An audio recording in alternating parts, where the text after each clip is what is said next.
Hey everyone! Upgrading your Notion setup and need to move your old data into a new, shinier database?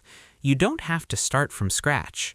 In 2026, there are three main ways to migrate your entries while keeping all your notes and history intact. Today, I'm showing you the Move To method and the side-by-side drag and drop. Let's dive in. Before moving anything, check your property names. If your original database has a column called Due Date, but your new one calls it Deadline, the data might not sync perfectly. For the smoothest transfer, make sure the property names and types, like Select, Date, or Person, match exactly in both databases. This ensures Notion knows exactly where to put your info. Navigate to your source database. The easiest way to do this is in a table view.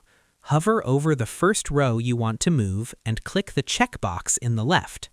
To select everything, click the Master checkbox in the header, or hold Shift and click the last item. You'll see a floating menu appear at the bottom. This is your command center for bulk actions.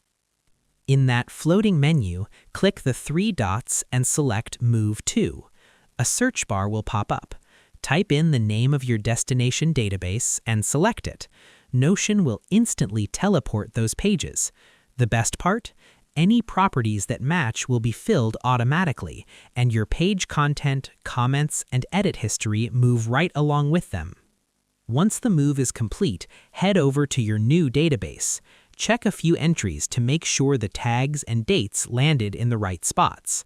If you see new properties created at the end of your table, it means there was a naming mismatch.